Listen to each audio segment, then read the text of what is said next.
সম্মানিত দর্শক শ্রোতা মণ্ডলী, আমরা বিড়ালের প্রতি ভালোবাসা সিক্ত বিশ্বাসী একজন ইমামের সালাত আদায়ের দৃশ্য দেখতে পেয়েছি। আপনাদের দেখার সুবিধার্থে আপনাদেরকে দেখাচ্ছি। এই যে দেখুন, একটু দেখছেন? আল্লাহু আকবার, আল্লাহু আকবার, সুবহানাল্লাহি ওয়া বিহামদিহি ওয়া সুবহানাল্লাহিল আযীম।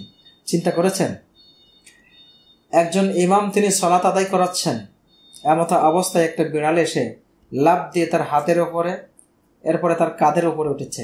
ইমাম সাহেব বিড়ালটাকে ফেলে না দিয়ে, ছুঁড়ে না ফেলে, বিড়ালটাকে আবার তিনি হাতে ওখান থেকে নামায় আবার সুন্দর করে তিনি আদর করে তিনি সালাতরত অবস্থাতেই আছেন। বিড়াল তার কাঁধের উপরে বসে আছেন। ইসলাম এমন একটি জীবন ব্যবস্থার নাম যেখানে প্রশ্ন করলে এমন কোনো বিষয় নাই যে উত্তর পাওয়া যায় না। এতে কি বোঝা যায়? আমাদের তো স্মরণ হয় আল্লাহ রাসূল সাল্লাল্লাহু আলাইহি ওয়াসাল্লামের ওই হাদিসের কথা, যে আবু হুরায়রা রাদিয়াল্লাহু তাআলা আনহু তিনি জামার পকেটে করে যে বিড়াল ছানা নিয়ে এসেছিল, রাসূলের সামনে যখন এসেছে, বিড়াল ছানাটা পকেটের ভিতর থেকে বাইরে লাফ দিয়ে আবু হুরায়রার হাতে এসে তার ভাষায় ম্যাও ম্যাও করে ডাকতেছে। আল্লাহ রাসূল সাল্লাল্লাহু আলাইহি ওয়াসাল্লাম ওই অবস্থা দেখে তিনি মজা করে বলেছিলেন, ইয়া আবু হুরায়রা, হে বিড়াল ছানার পিতা। আল্লাহ রাসূল সাল্লাল্লাহু আলাইহি ওয়াসাল্লামের সাহাবী আবু হুরায়রা সেই উপাধিতেই খ্যাতি লাভ করেছিলেন।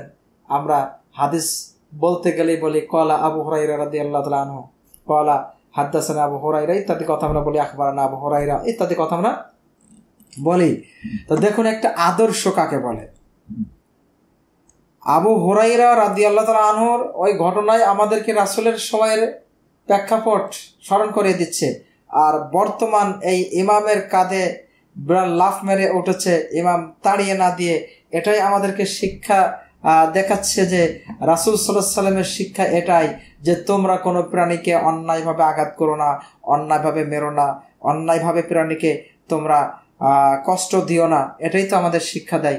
আরও আর একটা হাদিসে আমরা দেখেছি আল্লাহ রাসূল সাল্লাল্লাহু আলাইহি ওয়াসাল্লামের পবিত্র জবানে তিনি বলেছেন যে পূর্বের যুগের একজন মহিলা, বেশ্যা মহিলা, একটা পিপাসার্ত কুকুরকে তিনি তার ওড়না বা চাদর দিয়ে কূপের ভিতর থেকে পানি উত্তোলন করে পান করিয়ে সেই বেশ্যা মহিলা, নর্তকী মহিলা তিনি জান্নাতি হয়েছিলেন। আর একজন তাহাজ্জুদ গুজারি, 5 ওয়াক্ত নামাজি, সিয়াম পালনকারী এমন একজন মহিলা যিনি একটা বিড়ালকে আটক রেখে দিনের পর দিন না খেতে দিয়ে বিড়ালটাকে নির্যাতন করে বিড়ালটাকে মেরে ফেলেছিলেন, যার কারণে সে জাহান্নামী হয়েছিল। আমরা এগুলাই আমাদের কাছে এখন স্মরণ হয়, পরিস্ফুটিত হয়। সুতরাং আসুন রাসূলের আদর্শে আদর্শিত হয়ে নিজেদের জীবনটাকে অতিবাহিত করার চেষ্টা করি। আল্লাহ আমাদেরকে সেই তৌফিক দান করুন।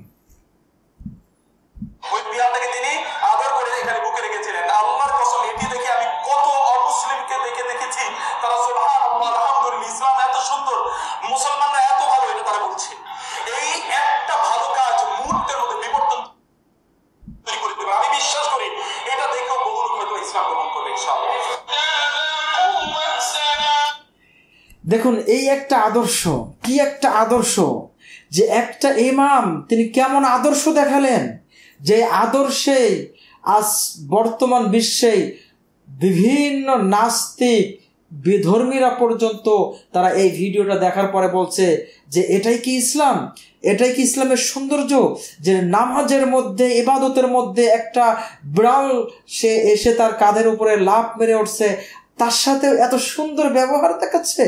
আমার মনে হয় আল্লাহ সুবহানাহু ওয়া তাআলা এই একটা সিনারির মাধ্যমে, একটা কর্মের মাধ্যমে আল্লাহ সুবহানাহু ওয়া তাআলা যদি ইচ্ছা করেন, তাহলে অসংখ্য বিধর্মী, অসংখ্য ইসলাম বিরোধী ব্যক্তিরা হয়তো ইসলামের দিকে ফিরে আসবে ইনশাআল্লাহ, ইনশাআল্লাহ। এটা আমার বিশ্বাস, এটা আমার মনে হয়। আমি নিজেকে আসলে বারবার এই চিন্তায় চিন্তিত করেছি যে কি আদর্শ। আমাদের মসজিদগুলো কি হয়ে গিয়েছে বর্তমানে। আমাদের মসজিদে যদি একটা মানুষের বাচ্চা, যাতে 3 বছর 4 বছরের একটা বাচ্চা যে একটু হাঁটাহাঁটি করে বা একটু কথাবার্তা বলে বা একটু যদি চেঁচাচেঁচি করে, আমরা কুকুর বিড়ালের চাইতেও তো দুচ্ছেই করে তাদেরকে তাড়াইয়ে দিই। আর বিড়াল যদি আমাদের নামাজের মধ্যে এভাবে আসে, আমার মনে হয় নামাজ ছেড়ে দিয়ে ওই বিড়ালটাকে না মেরে ফেলা পর্যন্ত হয়তো আমরা আমাদের বর্তমান যে টেন্ডেন্সিটি, আমরা বিড়ালকে ছেড়ে দেব না। প্রিয় ভাইরা আমার, এই একটা আদর্শই আমাদেরকে আবার স্মরণ করে দেয় রাহমাতুল্লিল আলামিনের সে আদর্শ, যে রাহমাতুল্লিল আলামিন তিনি একদা বলছেন, ও আমার সাহাবীরা, আমার তো মনে হয় যাওয়ার সময় হয়ে গেছে, আমার যেন কেমন মনে হচ্ছে, তোমাদের কাছে যদি আমার কোনো দাবি দাওয়া তোমরা আমার কাছে পেয়ে থাকো তাহলে আমাকে জানাইতে পারো।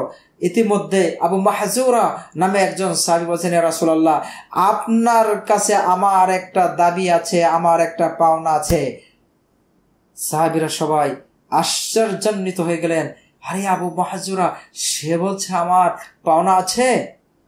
রাসূল সাল্লাল্লাহু আলাইহি ওয়াসাল্লাম বললেন, কি আছে তোমার পাওনা, বলো, আমি তোমার পাওনা পরিশোধ করে দেব।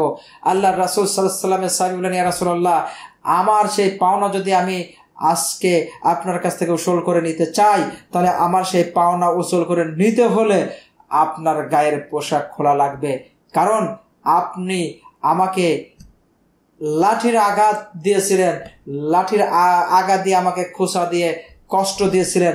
আজকে আমিও আপনাকে সেই লাঠির আঘাতের কষ্টের প্রতিদান নিয়ে নিতে চাই, অর্থাৎ প্রতিশোধ নিয়ে নিতে চাই।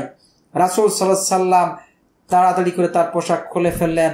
আবু মাহজুরা পিছনের দিক থেকে রাসূলকে এসে লাঠি দিয়ে খোঁচা দিবেন, সাহাবীরা তাকিয়ে আছেন, দেখছেন, কিছুই বলতে পারছেন না, কারণ রাহমাতুল্লিল আলামিন তার দাবি পূরণ করে দিতে যাচ্ছেন।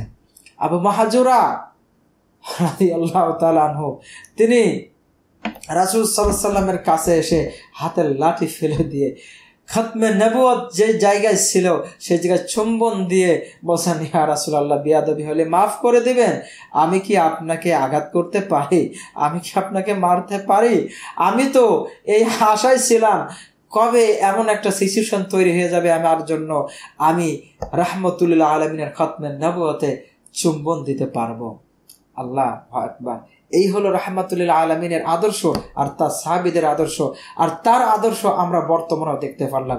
সুতরাং আসুন আমরা সেই আদর্শে আদর্শিত হই। আল্লাহ আমাদেরকে সেই তৌফিক দান করুন। তোমরা যা জানো না তা তোমরা জেনে নাও। আল্লাহ সুবহানাহু ওয়া তাআলা এই মর্মে বলেছেন, ফাসআলু আহলা যিকরি ইন কুনতুম লা তা'লামুন।